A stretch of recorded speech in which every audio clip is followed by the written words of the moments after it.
Now we're going to cover the gear case inspection on the U3 PD pump.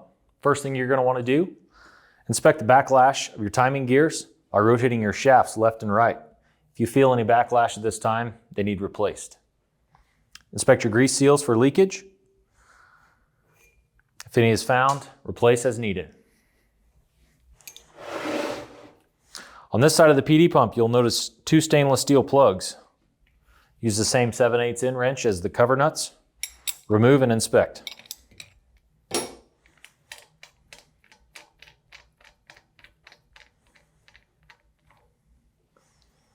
Check your bottom hole for water or debris.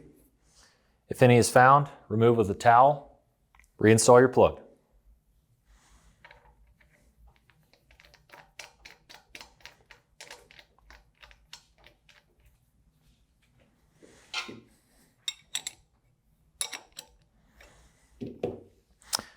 Every 750 hours, the pump requires an oil change and the re-grease of the bearings.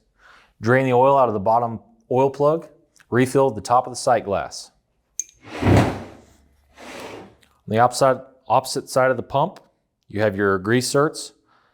Apply 1 pump of grease per bearing every 750 hours. On the back of the pump, you have your rear oil seal. Inspect for leakage, replace if necessary.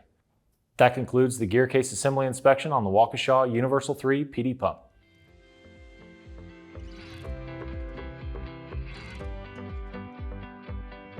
We hope you enjoyed this pump training video.